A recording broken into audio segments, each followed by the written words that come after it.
नाज़रीन आदाब, आलमी मंज़र स्पेशल के इस एपिसोड में आपका खैर मकदम है। आपके साथ मैं हूं आदिल खान। आज मसला लेकर बैठे हैं सऊदी अरब का, क्योंकि वहां की इकनॉमी लगातार लड़खड़ाती जा रही है। कच्चे तेल की कीमतें लगातार गिरती चली जा रही हैं और इसी के बाद वहां के defence minister deputy crown prince Mohammed bin Salman ने कहा है कि हम 2030 का विज़न पेश करते हैं, जिसके तहत 2020 तक ये कोशिश की जाएगी कि सऊदी अरब बिना तेल एक्सपोर्ट के ही अपनी इकनॉमी को मजबूत बना सके, यानी कि मुल्क बिना तेल के चल सके। उन्होंने साथ ही ये कहा कि इस मुल्क को तेल की लत लग चुकी है, जो लत अब हमें छुड़ानी होगी, यानी कि बड़े सुधार करने होंगे, बड़े रिफॉर्म्स की वो बात कर रहे हैं। लेकिन ये क्या इतना आसान है? क्योंकि वो सऊदी अरब जिसकी 70% रेवेन्यू तेल से ही आते हैं, ऑयल से आते हैं, क्रूड ऑयल से आते हैं, क्या वो ऐसा बन पाएगा कि बिना तेल के चल सके? क्या वाकई इस दावे में कोई हकीकत है? इस विज़न में कहीं से कोई पुख्तगी नज़र आती है? और क्या वाकई इस पर जब वो सऊदी अरब काम करेगा तो जो ममालिक हैं जो आज तक अपना सामान सऊदी अरब को बेच रहे हैं, जिसकी वजह से सऊदी अरब में अगर हम कहें तो एक बात कह सकते हैं कि वहाँ अभी एक सुई बनाने की भी फैक्ट्री नहीं है, ऑटोमोबाइल्स बनाने की फैक्ट्री नहीं है। वहाँ पर जितने भी इक्विपमेंट्स यूज़ हो रहे हैं कंस्ट्रक्शन इंडस्ट्री में वो या डिफेंस में, किसी भी किस्म की कोई इंडस्ट्री उनके पास नहीं, सिवाय पैसे के और सिवाय तेल के। सवाल कई हैं और कई और भी बातें निकल कर सामने आएंगी बहस में। चूँकि हमारे साथ कुछ मेहमान मौजूद हैं, तीनों मेहमानों से आपका तारुफ करवाना बेहद ज़रूरी। ज़ीशान हैदर साहब हैं मेरे साथ मौजूद हैं, जर्नलिस्ट हैं, फॉरेन अफेयर्स पर नज़र रखते हैं, पीटीआई से हैं। साथ ही हमारे पीके जैन साहब हैं, पॉलिटिकल एनालिस्ट हैं, और इनसे समझने की कोशिश करेंगे कि इसमें फ़ॉरेन पॉलिसीज़ सऊदी अरब की क्या होंगी, क्योंकि बहुत से वर्कर्स भी जो खारजी हैं, जो एक्सपर्ट्स हैं, वो वहाँ से निकाले जा रहे हैं और बाकी और मुल्कों से कैसे रिश्ते बढ़ाएगा अगर उसे बिज़नेस में आगे आना है, तेल से अलग हटना है। और साथ ही अमिताभ सिंह साहब से भी हम सवाल करेंगे, एसोसिएट प्रोफेसर हैं school of international studies JNU के। सवाल जवाब अहम होंगे। मेहमान हमारे साथ मौजूद हैं, लेकिन उससे पहले एक छोटी सी रिपोर्ट देखते हैं।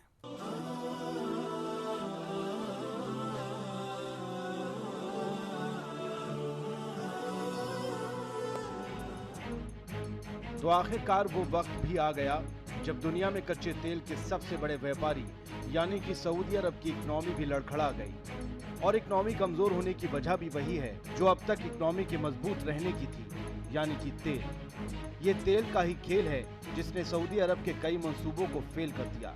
मसलन कई बड़े प्रोजेक्ट्स होल्ड पर हैं, हुकूमत के लिए काम करने वाली कई कंपनियां अपने मुलाजिमों की कई महीनों की तनख्वाहें दबाए बैठी हैं क्योंकि हुकूमत से रकम मिल नहीं रही। लिहाजा सऊदी बिन लादेन जैसी बड़ी कंपनी ने अपने 70,000 मुलाजिमों को एग्जिट वीजा थमाकर नौकरी से निकाल दिया, जिसके बाद मक्का में मुलाजिमों के गुस्से की आग में बसों को जलते देखा गया और कई जगह पर उन्होंने अपनी बकाया तनख्वाह के लिए एहतजाज भी किया।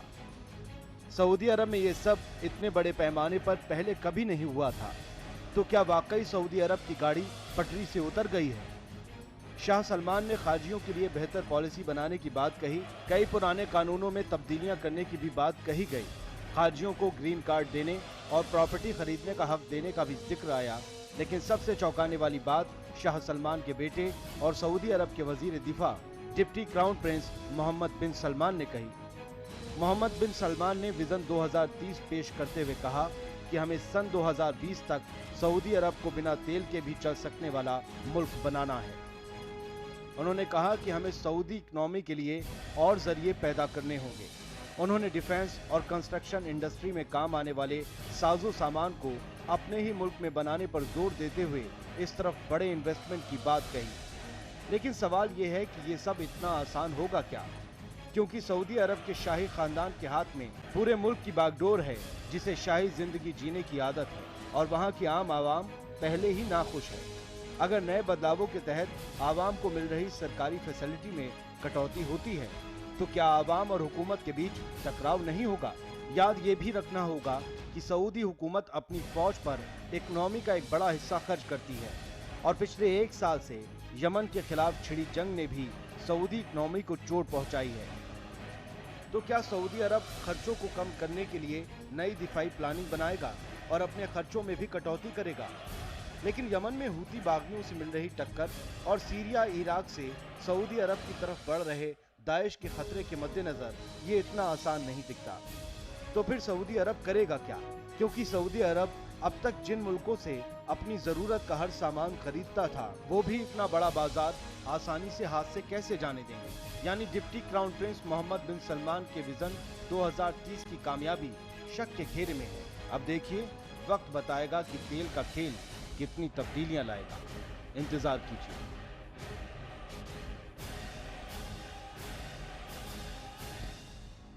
तो नाज़रीन, आप सबने रिपोर्ट देख ली और सवाल जवाब का सिलसिला अब अपने मेहमानों से शुरू करते हैं। सबसे पहले अमिताभ सिंह साहब, एक छोटा सा सवाल ये कि जिस तरीके से इकनॉमी लगातार हम देख रहे हैं कि लड़खड़ा रही, सऊदी अरब 2008 के भी ग्लोबल मेल्टडाउन में बहुत मजबूती के साथ खड़ा था क्योंकि उनके ऊपर बैंक्स का कर्जा नहीं था, लेकिन अब क्रूड ऑयल की लगातार गिरती कीमतें, ये क्रूड ऑयल की कीमतें आखिरकार क्यों गिरी हैं? क्या ईरान के ऊपर से पाबंदियां हटना इसकी बहुत बड़ी वजह है, या अमेरिका ने जो अपना तेल रिलीज़ करा है उसकी वजह है, या ये एक बहुत बड़ी सोची समझी पॉलिसी के तहत हुआ है? क्योंकि इस वक्त मिडिल ईस्ट में क्या हो रहा है हम सब देख रहे हैं।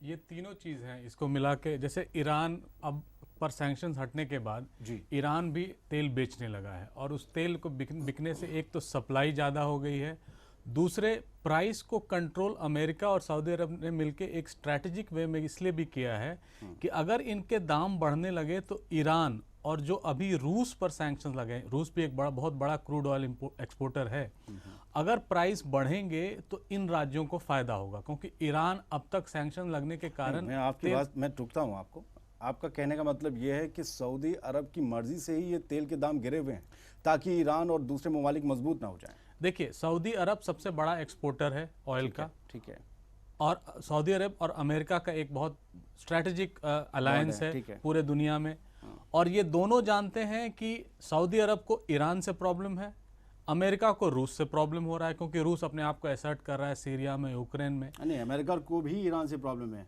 अमेरिका को जाहिर है, क्योंकि ईरान से प्रॉब्लम है सबसे बड़ी इजराइल को, जाहिर है उनको प्रॉब्लम है, लेकिन फिलहाल जो वैश्विक माहौल बन रहा है उनमें इन दोनों की बन नहीं रही है। अभी सैंक्शंस लग गए हैं रूस पे।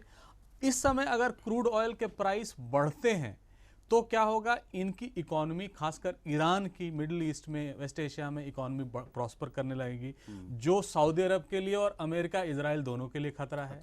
क्रूड ऑयल बढ़ने का एक वेस्टेड कारण ओपेक कंट्रीज का ये भी है कि अगर क्रूड ऑयल के प्राइसेस बढ़ते हैं तो वैसे रिसोर्सेज जो अब तक अनएक्सट्रैक्टेबल थे, जो जिनको निकाला नहीं जा सकता था, या ऑल्टरनेटिव सोर्सेज हैं, उनको यूज करने लगा जाएगा। यही प्रॉब्लम हुआ था जब क्रूड ऑयल $100 से दाम बढ़ गया था उसका। शेल ऑयल अमेरिका में बहुत ज़्यादा एक्सट्रैक्शन शुरू हो गया था। लोग बताते हैं कि अगर $130 पर बैरल के से ज़्यादा प्राइस हो जाएगा तो साइबेरिया से ऑयल एक्सट्रैक्शन प्रॉफिटेबल हो जाएगा। मेरा अगला सवाल पीके जैन साहब से है। जैन साहब, जिस तरीके से ये सऊदी अरब में जो अब किंग सलमान आए हुकूमत में, किंग अब्दुल्ला के डेथ के बाद, उसके बाद जब उनकी बेटी डिफेंस मिनिस्टर बने हैं मोहम्मद बिन सलमान, तो उनका एक सख्त रवैया देखने को मिला है और दुनिया में भी उनकी एक अलग इमेज जा रही है। उन्हें ऑक्टोपस प्रिंस भी कहा जाता है।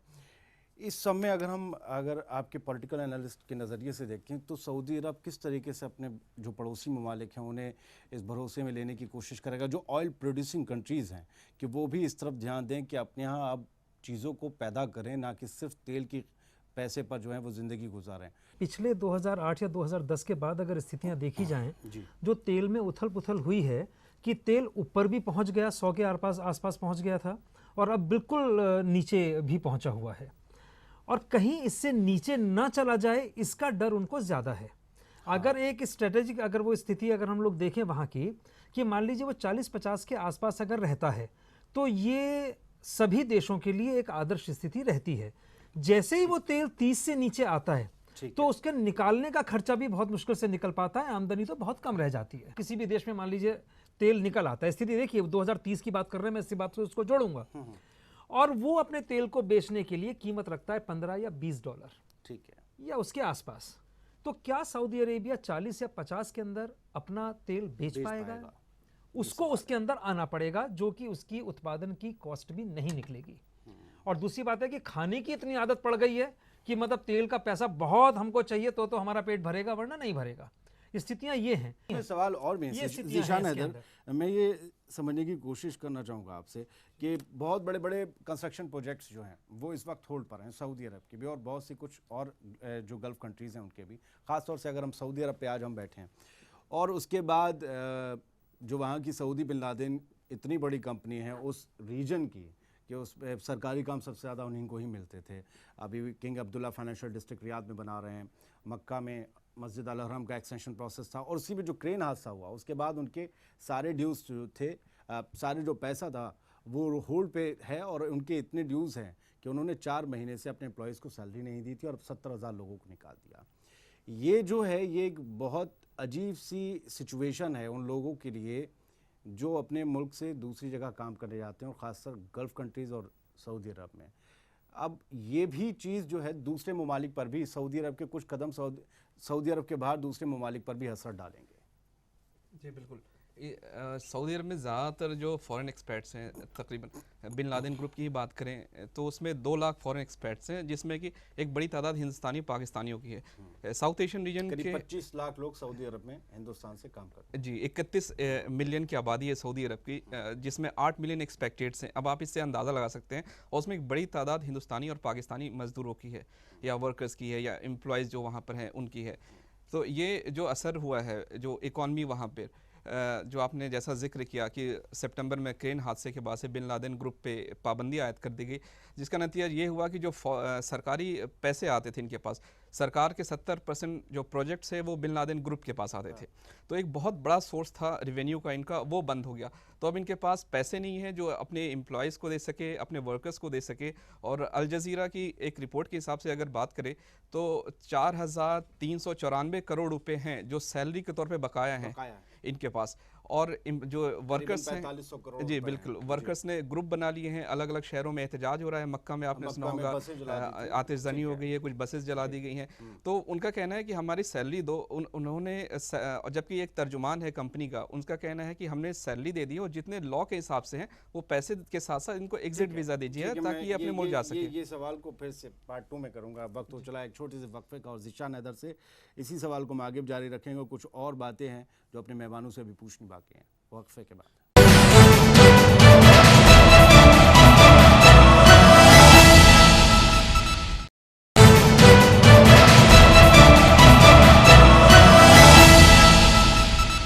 नाज़रीन, खैर मकदम है आपका वक्फे के बाद और मेहमान हमारे साथ मौजूद हैं। ज़ीशान हैदर, हम बात कर रहे थे जिस तरीके से बड़ी बड़ी कंपनियां, हम सिर्फ बिन लादेन का जिक्र नहीं करेंगे, एक और कंपनी है सऊदी ओजर जिसमें रॉयल फैमिली का भी शेयर है, उसके भी कंस्ट्रक्शन के जितने प्रोजेक्ट्स थे वो अब इस वक्त होल्ड पर हैं।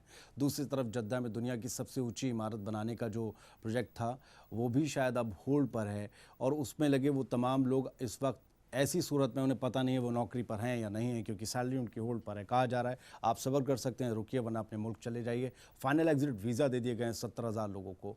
तो ये एक जो सिचुएशन है वो बड़ी परेशानी में डालने वाली है। जी बिल्कुल सही कहा आपने, क्योंकि हमारे जो इनकम एक फॉरेन रेमिटेंस एक बहुत बड़ी तादाद में जो लोग वहाँ काम करते हैं वो हमारे यहाँ जो पैसे भेजते हैं जिससे फॉरेन रेमिटेंस कहते हैं, वो काफ़ी ज़्यादा हमारे जो जीडीपी में हेल्प करता है।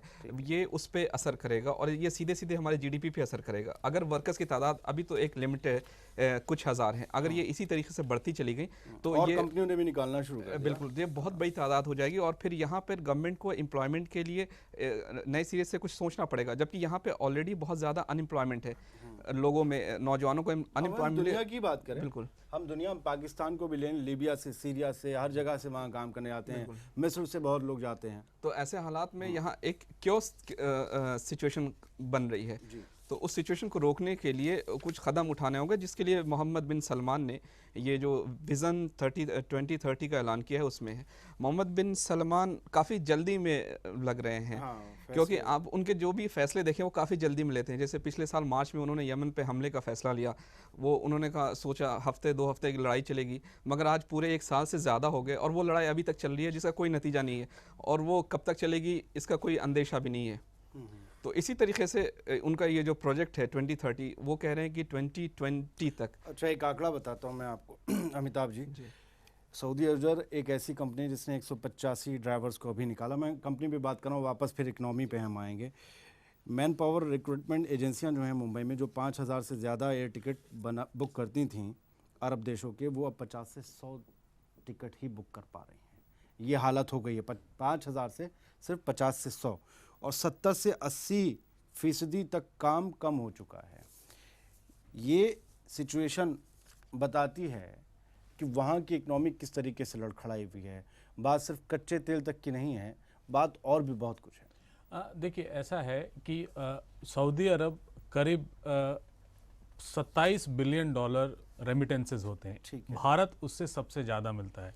कहने का मतलब है भारत से सबसे ज़्यादा मजदूर वहाँ जाते हैं। 25 लाख जो 25 लाख तादाद में जो अकेला ऐसा मुल्क है जिसमें 25 लाख भारतीय मजदूर, इंजीनियर या जो भी फोरमैन जी, और उसके बाद इजिप्ट और पाकिस्तान आते हैं। तो ये 3 कंट्रीज मिलकर उनकी इकोनॉमी चलाते हैं, आप एक तरह से माने तो। और जिस तरह से इकोनॉमी उनकी बिगड़ रही है ऑयल प्राइसेस कम होने के चलते, और दूसरा जो सबसे इम्पॉर्टेंट चीज़ है जो फिलहाल नोटिस नहीं किया जा रहा है, जैसा जिशान साहब ने कहा भी, कि यमन से लड़ाई हो रही है, और यमन से लड़ाई जो है वो एक अनएंडिंग वॉर जैसा होता जा रहा है। उसके पीछे भी प्रिंस सलमान है, और वो कहा जाता है कि प्रिंस सलमान को अमेरिका इस तरह प्रॉप कर रहा है कि आने वाले वेस्ट एशियाई मुल्कों में जितने मुल्क हैं उनकी लीडरशिप जब सरबादारी होगी तो वो सऊदी अरेबिया के प्रिंस सलमान ही लेंगे। कहने का मतलब है ये एक बहुत सोची समझी साजिश है अमेरिका की खास करके, जिसमें सऊदी अरब को प्रोमिनेंट बनाने के लिए। लेकिन प्रॉब्लम अब ये भी हो गया कि जब ऑयल के प्राइसेस गिरेंगे तो 3 साल से ज़्यादा उनकी इकोनॉमी सस्टेन नहीं कर पाएगी प्रेजेंट लेवल पे। अच्छा, हम इसे अगर पीके जैन साहब इस तरीके से भी देखें, क्योंकि मोहम्मद बिन सलमान जो है वो अलग एक और तेज तर्रार दिमाग का इंसान है। क्या वो जिस तरीके से उनके बारे में है कि वो एक पूरा ये रेजिम को चेंज करना चाहते हैं, नई नस्ल को लाना चाहते हैं हुकूमत में, कि अब जवान बादशाह बने, बूढ़े बूढ़े जो किंग अब्दुल अजीज़ के औलादें थी वो सब अब ज़रा साइडलाइन हो जाएं, क्योंकि उसमें प्रिंस अल नैफ का भी नाम है।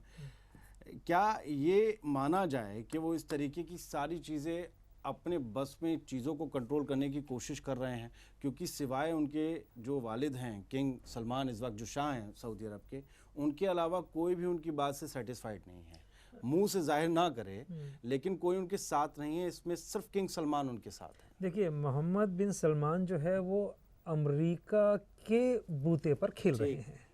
एक तो आप ये समझें, जिस दिन इलेक्शन खत्म होने दीजिए, मेरा ये मानना है, मैं अब इसको एक दूसरे परिप्रेक्ष्य में ले जा रहा हूँ इस पूरी विचार विमर्श को, कि जब हमारे वहाँ पर देखिए या तो हिलरी आएंगी या दूसरे आएंगे साहब। दूसरे साहब ने जो जो कहा है, पिछली बार हमने चर्चा भी की थी, उन्होंने जो जो और उनके जो जो विचार हैं, उनके विचार वो नहीं होंगे जो अब अमेरिका के प्रेसिडेंट के सऊदी अरेबिया को लेकर के हैं। इस बात को अच्छी तरह समझ लीजिएगा। निश्चित रूप से वो तो नहीं रहेंगे, और वो जैसे ही वो नया प्रेसिडेंट वहाँ पर आएगा एक डेंट पड़ेगा सऊदी अरेबिया पर। मुझे उस स्थिति की अगले 1 साल जो है वो बहुत ही क्रूशल, बहुत इंपॉर्टेंट है। 2017 एंड तक हमारे सामने बहुत सारी सिचुएशन क्लियर होंगी। जो दाम आज ऑयल के हैं, निश्चित रूप से वो अगले 1 साल में नहीं रहने वाले हैं, क्योंकि अमेरिका की भी स्थिति बहुत ज़्यादा अच्छी नहीं है। तो अमेरिका इस्तेमाल कर रहा है सऊदी अरेबिया के ऑयल को, तेल को। फ़ायदा किसको हो रहा है? बेनिफिशियरी कौन है? आप सोच के देखिए, बेनिफिशियरी कौन है? सबसे ज्यादा तेल कहाँ इस्तेमाल होता है? तेल से पैसा वो भी अमेरिका के बैंक में जा रहा है, वो भी अमेरिका के पास किसी रूप में जा रहा है। अब स्ट्रेटेजिकली वो सारा सऊदी अरेबिया को चला रहा है एक तरीके से। मैं और कंट्रीज को साथ में लेके नहीं चल रहा हूँ। जहाँ तक आपने जो दूसरी बात कही कि वो अमेरिका प्रोजेक्ट करेगा, वो इस पूरे रीजन के हेड बन जाएंगे, ऐसा संभव नहीं है। जाहिर सी बात है। मेहमान हमारे साथ मौजूद है, इस पर सवाल जवाब बाकी हैं। आखिरी सेगमेंट रह गया है हमारे शो का, वक्फे के बाद।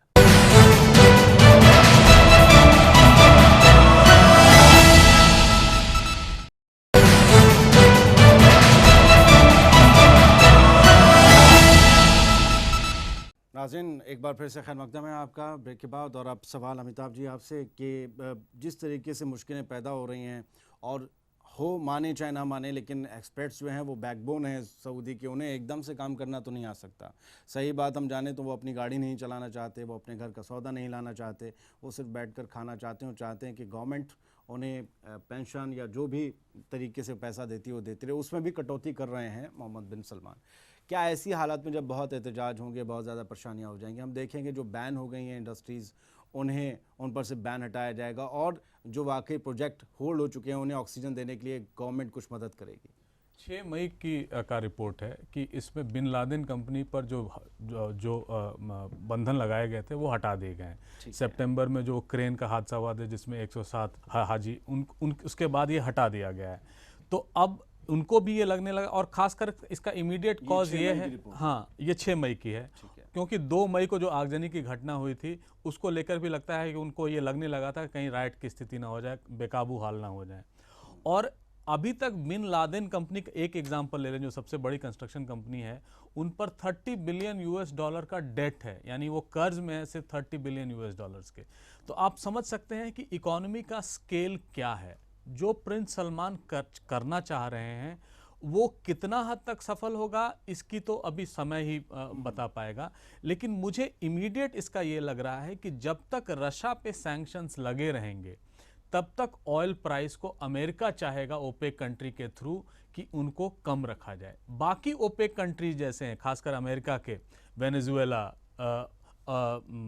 दो राज्य और इन तीनों राज्यों की इकोनॉमी गड़बड़ा गई है। कोलंबिया, इनकी स्थिति गड़बड़ा गई है क्योंकि वो मेंटेन नहीं कर पा रहे हैं जो खर्चे उन्होंने पाल लिए थे। ठीक है, मुझे ज़ीशान आपसे सवाल ये लेना है कि विज़न 2030 जो है सऊदी अरब की हुकूमत का मौजूदा, और 2020 तक उन्होंने कहा है कि हम तेल की आदत से निजात पाने की कोशिश करेंगे। तेल के अलावा हम अपने रेवेन्यू कैसे हासिल कर सकते हैं। 2020, 2016, 4 साल में मुमकिन लगता है। और 2030 का जो विजन है वो आपकी नज़र में क्या है, कितना कामयाब, कितना मजबूत दिखता है? देखिए, जैसा मैंने अभी कहा कि प्रिंस मोहम्मद बिन सलमान बहुत जल्दी में लगते हैं। ये मतलब चीज़ों को चाहते हैं कि जल्दी जल्दी निपटाएं। ये जो 2020 का इन्होंने प्रोजेक्ट रखा है या टारगेट रखा है, ठीक है, तो सिर्फ 4 साल है। आप 1958 में चेयरमैन माओ जेडोंग ने जब ग्रेट लीप फॉरवर्ड का प्रोजेक्ट रखा था, उनका प्रोजेक्ट था कि एग्रीकल्चर बेस्ड इकॉनमी से इंडस्ट्रियल बेस्ड इकॉनमी बनाए चाइना को, और वो एक डिज़ास्टर के तौर पे हुआ उसका। या आप अभी ज़्यादा पीछे नहीं जाएं, थोड़े साल पहले ईरान के शाह ने 1974 में इसी तरीके का एक प्रोजेक्ट रखा, और उसका नतीजा ये हुआ कि वहाँ लोगों में एक जन आक्रोश हो गया और बगावत हो गई, और शाह का तख्ता पलट हो गया, शाह को ईरान छोड़कर भागना पड़ा। तो किसी भी चीज़ को जल्दी नहीं, आराम से ठहर के, जो प्रोजेक्ट उनका बहुत अच्छा है कि 2030 का विज़न है बहुत अच्छा है उसमें, लेकिन उसमें टारगेट बहुत ज़्यादा टफ है, उनको अचीव करने के लिए मेहनत ज़्यादा करनी पड़ेगी। अब जैसे डिफेंस की बात करी आपने, आज सऊदी अरब सिर्फ 2% करते हैं, वो कह रहे हैं कि 50% खुद बनाएंगे। 2% से 50% 10 साल में, ये बहुत मुश्किल टारगेट है। ऐसा नहीं, नामुमकिन नहीं है, हर चीज़ आप अचीव कर सकते हैं, लेकिन उसके लिए मेहनत करनी पड़ेगी। ये उनका जो विज़न की डिटेल प्लानिंग आएगी वो मई लास्ट में या जून के कुछ पहले या दूसरे हफ्ते में, तो उसमें ये पता चलेगा कि किस तरीके से ये इन्होंने एक विज़न दिया है, इसको इम्प्लीमेंट कैसे करते हैं। सारी चीज़ें उस पर मुनहसर करती हैं कि इम्प्लीमेंटेशन कैसे हो रहा है। उसी में सवाल मैं जोड़ता हूँ, पीके जैन साहब पहले भी किया था, उसी सवाल का दूसरा पार्ट ये है कि अगर सऊदी अरब खुद खड़ा होना चाहता है तो वो मुल्क जो आज उसके दोस्त हैं उसकी नज़र में, वो उसे आराम से खड़ा होने देंगे, क्योंकि उनकी मार्केट पर भी असर पड़ेगा सऊदी अरब अगर खड़ा हो। नहीं, इसको दूसरी दृष्टि से देखिए कि अगर सऊदी अरेबिया खड़ा कैसे होगा। खड़ा वो ये होगा कि वहाँ पर वो इंडस्ट्रीज़ लगाने की इजाज़त दे, ब्रोकरेज करने की इजाज़त दे, जैसे कि दुबई ने अपने यहाँ कर रखा है कि हर बड़ी कंपनी वहाँ पर आके अपने ऑफिस खोले, और हर चीज़ जो आपने शुरू में कहा था कि वहाँ पर सुई भी पैदा नहीं होती, वहाँ पर सुई पैदा हो। तो ऐसी स्थिति में होगा क्या, जो हम देख पा रहे हैं कि मान लीजिए उसने एक लैंड एरिया जो है वो अलॉट किया, एक जोन बनाया, इंडस्ट्रियल जोन उसने बनाया, और विदेशों से उसने कहा कि आप लोग यहाँ पर आएँ, यहाँ पर इसकी फलाने की इंडस्ट्री लगाएं, गारमेंट्स की लगाएं, यहाँ पर ये बनाएं। तो नहीं, मैं मोटी बात बता रहा हूँ, मतलब बड़ी इंडस्ट्रीज वहाँ पर आके लगाएं। अब उसको जो इक्विपमेंट दिए जाएंगे या टेक्निक दी जाएगी, जो हमें समझ में आ रही है बात, वो उसको अमेरिका प्रोवाइड कराएगा। यानी ये आपस में एक पैक्ट हो सकता है, सेटलमेंट हो सकता है। यानी अगर वहाँ के मोहम्मद ये कह रहे हैं कि भाई मुझे 2030 में विजन, तो डेफिनेटली कोई विजन तो लेके वो चल रहे हैं। जो अच्छा, दूसरी बात क्या है कि यहाँ पर तो उन्हीं को पैसा देना पड़ रहा है, अपनी कंपनी, अपने देश की कंपनी को। अब वो करेंगे क्या, जैसा कि इन्वेस्टमेंट के अंदर होता है, दूसरे देश की कंपनी आती हैं, वो 40%, 48%, 49% या 51% का वहाँ पर इन्वेस्टमेंट करती है। वहाँ के बीबी मोड पर, किसी भी मोड पर आ सकती हैं। यानी लैंड तो उसी देश का रहेगा, कंपनी आप यहाँ पर आके चला सकते हैं, एक शेयर होल्डर्स हो सकते हैं। यानी एक नया परिवर्तन उस देश के अंदर आने वाला हो, कोई बहुत बड़ी बात नहीं है। हाँ, बहुत बड़ी कंपनी अचानक लग पाए, जैसा कि हमारे भाई ने कहा, जिशान ने कहा कि 10 साल में एक काया पलट हो जाएगा, ये संभव नहीं है। जाहिर सी बात है, इस सब में सऊदी अरब का मुस्तकबिल क्या होगा, मोहम्मद बिन सलमान बहुत जल्दी में हो या नहीं हो, लेकिन एक बात तो तय है कि उन्होंने जिस तरीके से फैसले लिए हैं उससे न सिर्फ सऊदी अरब में उथल पुथल है बल्कि आसपास के ममालिक और दुनिया में भी एक उथल पुथल भरा मैसेज आ रहा है कि आखिरकार सऊदी अरब करेगा क्या। फिलहाल आज जो कुछ भी हमारे मेहमानों से बात सामने आई, जवाबों के ज़रिए उनके आपके पास पहुँच चुकी है, और अगले हफ्ते हम फिर एक नए मुद्दे के साथ आलमी मंजर स्पेशल में आपके साथ मौजूद होंगे। इजाज़त दीजिए, आदाब।